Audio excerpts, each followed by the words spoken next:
Hello everyone, welcome back to this month's edition of the best SPACs for September 2020. I've got three really cool companies telling you about this month. They're companies that I am personally investing in. I feel they have very good value and long-term potential.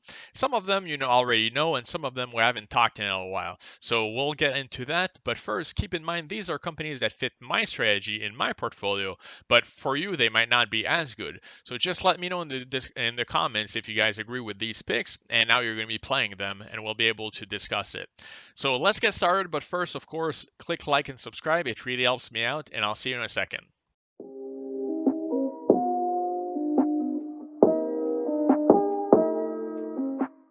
All right, so before I get into this month's picks, let's take a quick look at the ones from last month, see how we did, and we'll try to beat those scores this month. So first, I have LCA, that was my number 3 pick, and this one is up 30%. Very nice profit for this stock, very smooth and steady. I mean, there was no news, right? So it just went up one day after another, very smooth and very nice profit. So nothing to complain there. I did expect that there was going to be a little bit more traction, but you can't really complain about a 30% increase. Now, my price target is still 25. I hope we reach it by the merger. We'll have to see what it does. Number 2, very surprising, better than I ever anticipated. FMCI Tattooed Chef up 54% in the past month.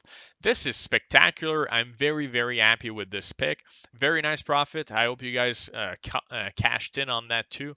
So the first part of the month, it didn't really do much, right? And then all of a sudden, when the inflow of money started coming into the SPACs, this company benefited more than almost any other. It started going from 17 all the way up to 25, or 26, and now it's retraced a couple dollars. But this is a company that's performing extremely well. There's a lot of excitement about it because of their growth. We'll see how they perform, but so far, 54% is amazing. Now, keep this number in mind. You'll be surprised because you guys know how Hyliion is the most hyped SPAC ever, right?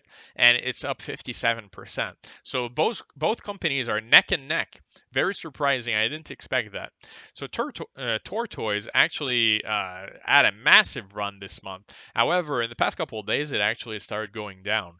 You can see that it went from about 55 all the way down to 43 right now. So I don't know if a lot of money from Hyliion is being reallocated into some of the new crop of companies we'll be looking at, and also Lordstown. But for now, Tortoise isn't doing that great. We'll see if they rebound closer to the merger. But all in all, guys, I hope you profited from these 3 picks this month. I did really well, and I hope you did too. Now let's move on to the actual picks for this month, which I can't wait to tell you about. So at number 3, drumroll please, we've got TRNE, Desktop Metal. So I talked about this company on Saturday. I did a review on it. If you guys haven't seen it, I strongly encourage you to go watch it. I'm going to link it in the description. So in this video, of course, I don't want to repeat all of that because it wouldn't be fun for you. But what I want to do is just give a quick recap of the company, what my bullish thesis is, and also answer some of the questions that I kind of missed in the previous review. I've been trying to make my videos a little shorter and try to keep them at around 15 minutes. So because of that, I have to skip some information, and that kind of raised some questions in the comments. So I'm going to try to answer those and explain why this to me is a really good opportunity, and I find it very good value. So why Desktop Metal? Well, I'm going to go over real quick, as I mentioned, watch the review, but they sell 3D printers that let you build metal parts. This is their current product, the Studio System, and it's mostly used in offices that do research and development and want to build prototypes. When the guy builds a prototype, he doesn't need hundreds of thousands of parts. He needs one or a couple, and it would be too cost prohibitive to send it to a factory, then just it's going to cost a lot of time and money. As opposed to using the system, it's more print on demand. The guy loads it up in the system, the machine prints it, then he's good to go. He can test it out and see if it's working. So that in itself isn't unique. People have raised in the comments the fact that other companies do that. It's true. So by itself, that wouldn't make it a good company to invest in. Now, what the new opportunity is they claim that their new technology is 100 times faster and 20 times cheaper. That's where the big opportunity is, because that would convert it from just prototyping, which is a important but small market, to mass production. This is their next system, the shop system that's coming out later this year. This is for mid-volume production. So instead of building a few parts, they'll be able to build hundreds or thousands of parts. And then the end game, right, is their flagship product, the production system, coming out in 2021, which is for mass production of metal parts that are going to meet quality control. So now this is meant to replace machinery and tooling in actual factories and just create hundreds of thousands of parts per year using this machine. Now, they look like these. They can make all sorts of complex parts, and they give an example of this antenna, right? Instead of being 100 different little parts, well, they can make it in one part, and it can be 95% reduction in weight. So they can try all sorts of different things using this new technology, which is going to be looking like this, right? So this would be the old technology. All it does is the system makes passes and that builds it over time. Well, the old technology would have created these three units, right? But the new technology would have created 15 of these. But instead of being one layer, this is 10 layers. So we're talking about 150 passes instead of 3. So you see the difference here? Like instead of building one item, they can build 50 at a time. Now, this is the economics that we want to look at for the shop system that's coming out later this year. So upfront cost is 290,000. So right ahead, they'll get some money up front. But then there's also a lot of recurring revenue that comes from the consumables, because each of these machines uses materials that the company is going to be selling to them. So right now, it's going to give them over 10 years about 1.1 million in revenue per unit and 600,000 in gross profits. And the more units they sell, the more profit they're going to be making. So they're going to be supplying a lot of the materials, which can be thousands of different types of metals. And then the companies that use these systems are going to be able to try different combinations to make the materials lighter and more durable.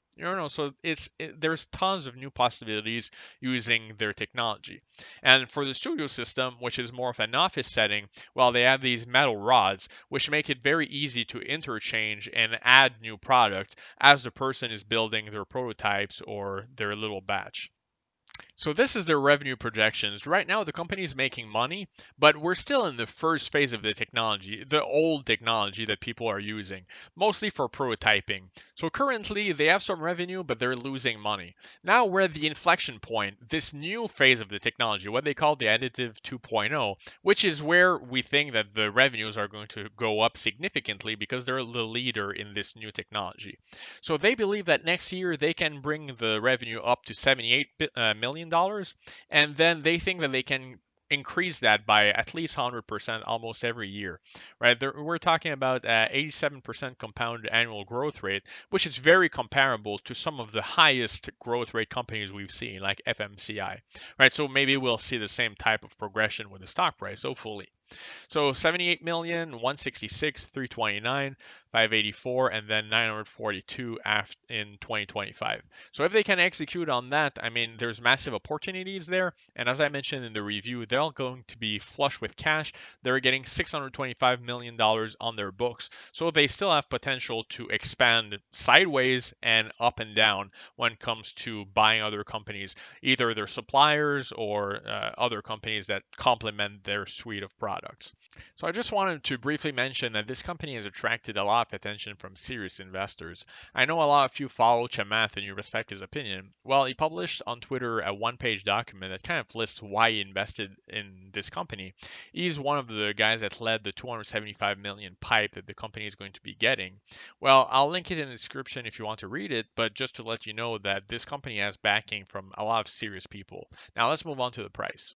So this is part of the new generation of SPACs that's going to be merging probably in November or December. I don't know quite when it's going to be yet, but it's still early, so you have a lot of time to open a position. And this stock hasn't spiked like the previous generation did. If you guys remember, often they would go up to $17, $18, maybe more sometimes. But in this case, it only went up to about $11.68 when the merger was announced.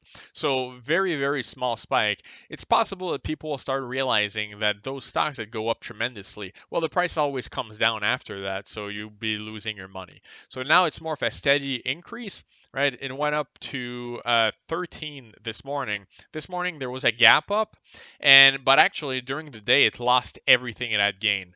So right now it's at 12.04. It ended the day down 46 cents. If we see on MACD, right now the sellers are in full control because it opened the day overbought. So we'll see what it does the rest of the week, and I don't know when you guys are going to be watching this video. But for this stock, I see $10 to $12 as excellent. 12 to 15 is probably very good. I still see upside. And above 15, we'll have to be a little bit more careful. But right now, it's trending down a little bit for the day. I think I can get this under $12. I'm going to keep buying shares this week, and we'll go from there. Now, with the warrants, they're at 365. They barely went down today. I still think that these warrants are a little expensive because I don't know how much this stock is going to go up over time compared to some of the other ones. I don't think it's going to triple before the merger. So with this one, I like the shares at 12.04. Excellent risk versus reward, excellent value. As I mentioned, I'm going to keep building a position, and you guys can keep watching it and see what it does. All right, so let's get straight into my second pick for the month, a company I'm very excited about, GMHI, Goers Metropoulos. That's going to be merging with Luminar. So I'm not going to lie to you guys, Luminar has some risk, but it also has extreme potential rewards.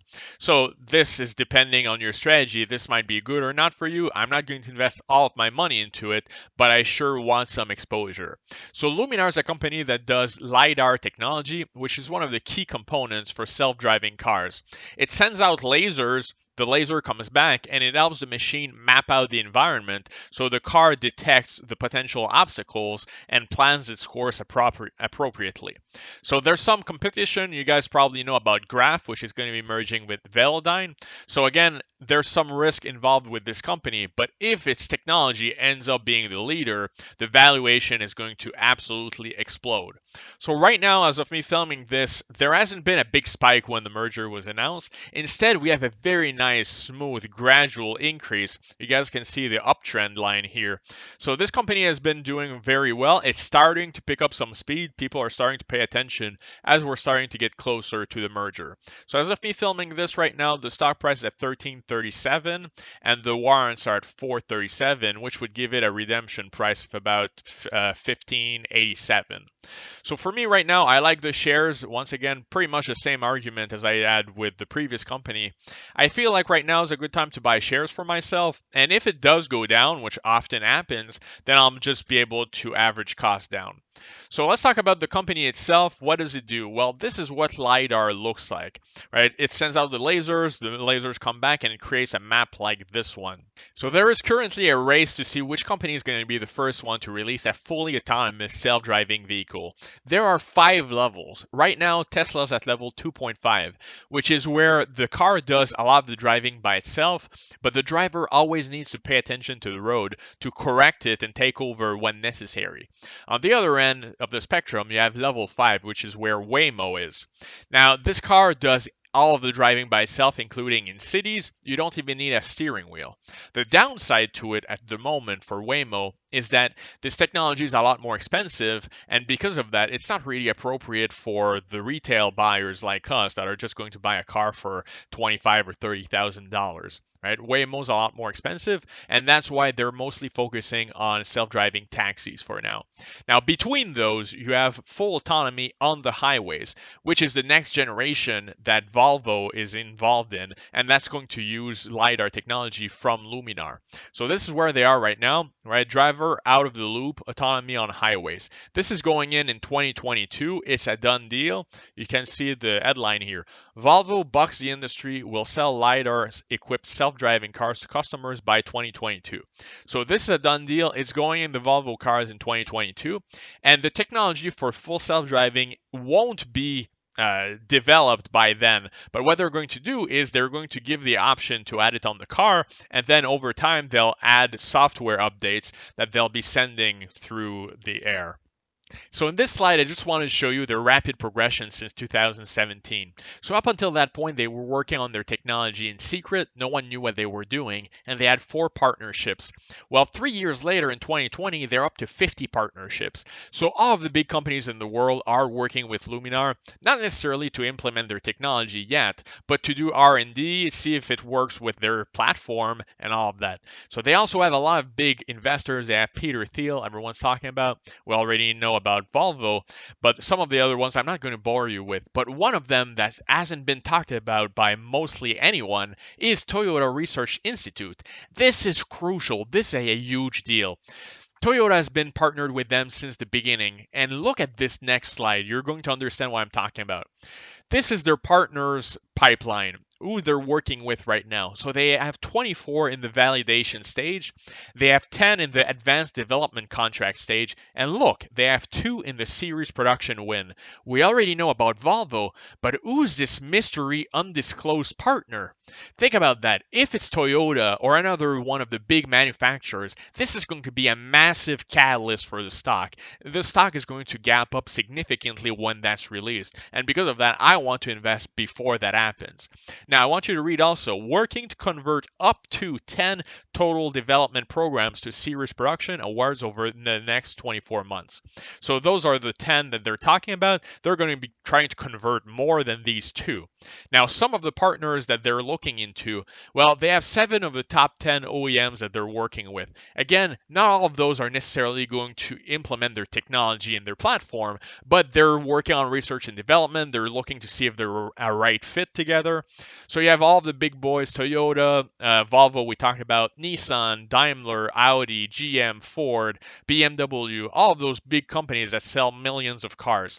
Now there's also the trucking industry, because you guys know that the trucking industry wants to do self-driving trucks and get rid of the truck drivers, which is a lot of expenses. So you have the main guys, PACCAR, you have Nikola. I'm not going to say that's one of the main guys. You guys know what's been happening with them lately, but you get the point. A lot of the big trucking companies want to see if this technology is going to help them achieve the self-driving trucks. Then we talked about the robotaxi, which is one of the main battlegrounds right now, and that industry is going to be worth billions and billions of dollars. So you have Waymo that's doing its own thing, you have Tesla that's doing its own thing, there's Uber, but then there's a lot of other companies, again, that are going to be looking to see if LiDAR and Luminar are perfect for their technology platform. So now let's look at the size of the market and their potential revenues. You guys already know this. I love companies that are in growing markets because I feel like it organically, naturally increases the share price as their revenues go up. So they mentioned that there's currently 8 million units that are being sold that have some form of self-driving. Here I'm thinking Tesla with their driver assistance. But by 2030, they expect that there's going to be 70 million units. And just ask yourself, guys, do you think that in 10, 20 years, there's going to be more self-driving cars? I feel like the answer is pretty obvious. Everyone's going to want to have that option in their car. When you're going to work in the morning, who doesn't want to watch YouTube videos for 30 minutes instead of paying attention to the traffic? Everyone's going to want to have that option if they can afford it.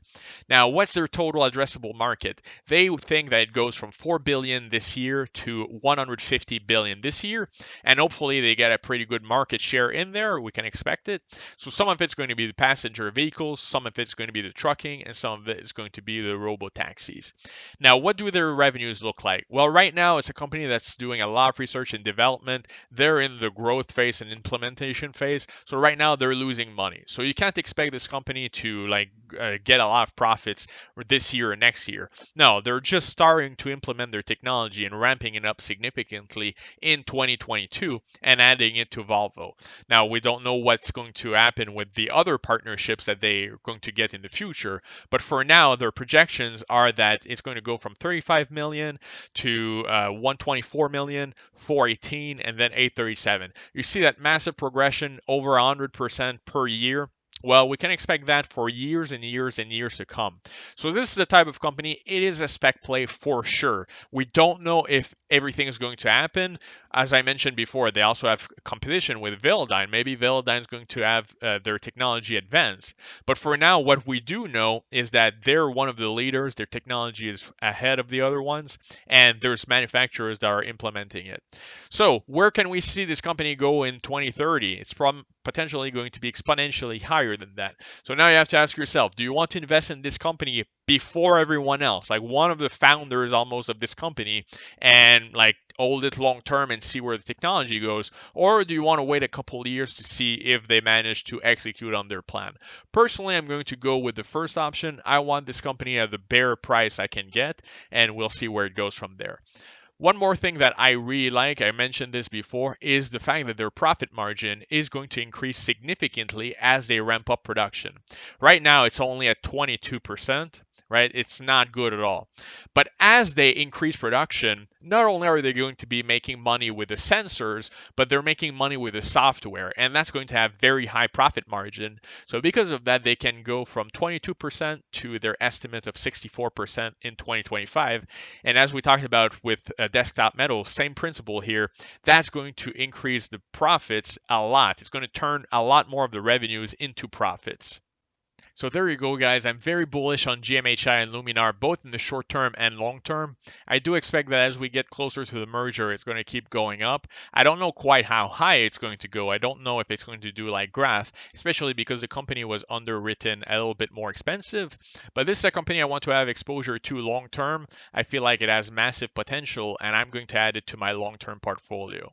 And now for the grand finale. My number one pick for the month of September, we've got HCAC that's going to be merging with Canoo. I talked about this stock many times before. The last time I talked about it was on Wednesday when I mentioned in my weekly update that either the warrants were too expensive and had to come down, or the stock had to go up. Well, lo and behold, this is exactly what's going on. In the past few days, the stock has been going up and catching up to where it should be. Now, there's a lot of reasons to like this stock. There's some reasons that I don't like it. I'll talk about all of that in the review. But what comes to mind first thing is that the price is completely ridiculously out of sync with the EV market. We've got NSC Capital at 1327 as of me filming this. Meanwhile, we've got Lordstown at 27, SPAQ Fisker at 17. We've got Workhorse, a really crappy company that has nothing going for it except some rumors of the contract with USPS at almost $26.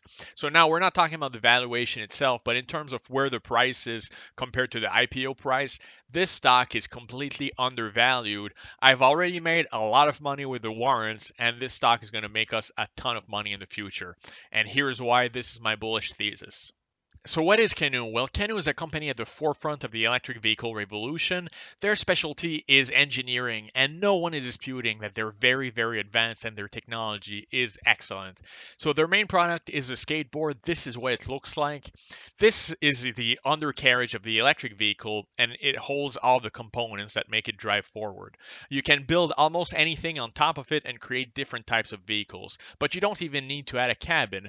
This is the CEO driving it around and showing us what it looks like. As you can see, it doesn't even need to have a cabin on top of it, which makes it very, very flexible and gives a lot of options.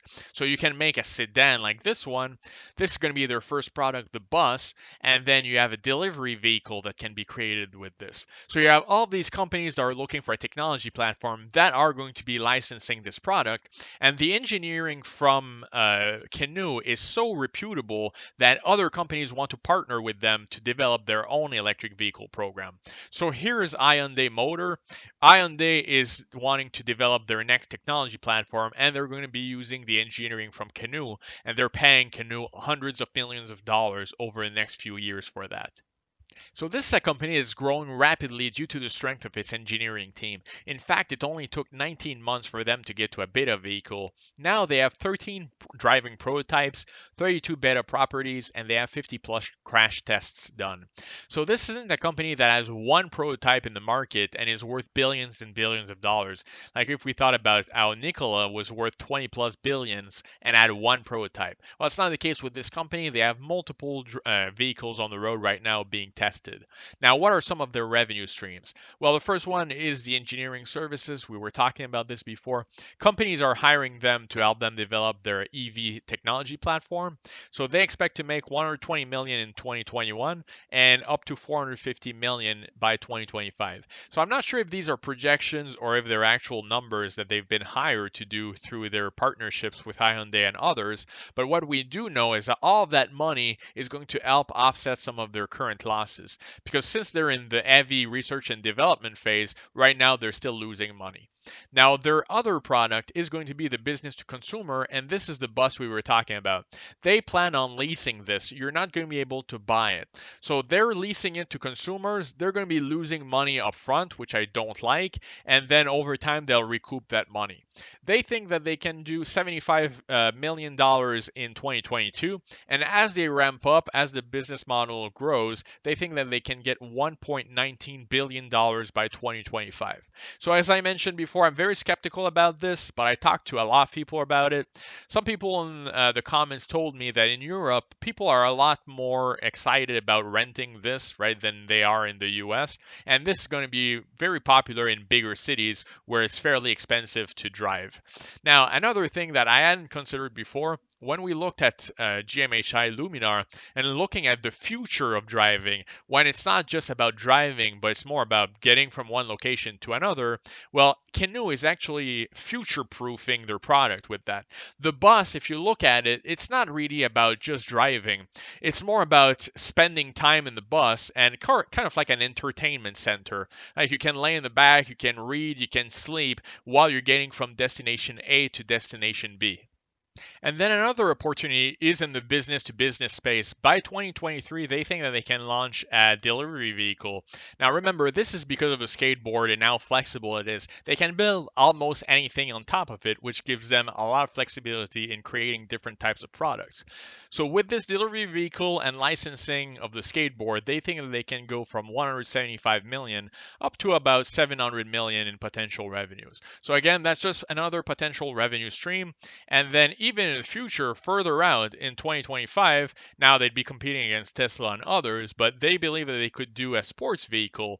And again, as I mentioned, this is all because of how flexible the skateboard is. They can just create any type of vehicle that they want. They can do a pickup, they can do a sports sedan, they can do almost anything with it. So these are the unit economics from the bus that I was talking about. What I'm not that excited about is the fact that they're going to be losing $9,000 per unit sold in the first year.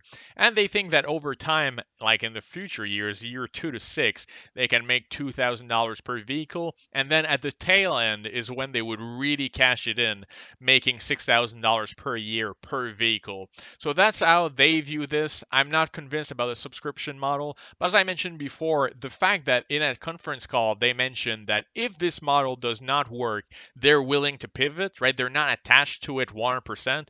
I really like that. That gives me a lot more confidence. When I saw this originally, I was a little frustrated, but once I heard that in the call that they're flexible and they understand that if this model doesn't work, then they have to move on to something else, that gave me more confidence in this company. So before we wrap up, a quick word about the financial projections. This is a company that's losing money right now. It's going to take them until 2023 before they start ramping up and making more revenues. Currently, we can see that their projections for 2023 is 840 million, of which 197 is going to be gross profit.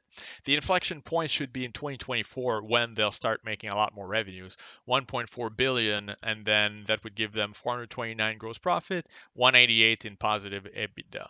So what do I think of this company and why is it my number one for the month? Well, there's some things I like a lot about the company. It's undisputable that their technology is advanced and offers a lot of opportunities. On the flip side, there's the fact that the subscription model I'm still not a huge fan of, but maybe I'll be wrong about it. What I do know is that it's all about the price, baby. I mean, this stock at $13 is undervalued. It's completely ridiculous compared to the other electric vehicle companies. You can have 2 shares of this stock at $13. That's barely ran up for 1 share of Diamond Peak Holdings, Lordstown at almost 27 bucks. I mean, this stock has gone up 160% right now. It's pure speculation. Canoo has better technology. It's all proprietary. at $13, it's a steal. So for me, this stock is both short-term and long-term. I see good opportunities in both, but I've already doubled my money in this stock, and I expect that it's going to keep going up. So for me, this one is number one for this month. Next month, we'll see. Maybe I'll be wrong, and you guys can laugh. But for now, NSC Capital, HCAC, number one for September. I hope you guys enjoyed this video. I'll see you guys in the next one. Discuss in the comments. Let me know if I'm right or if you think I'm wrong.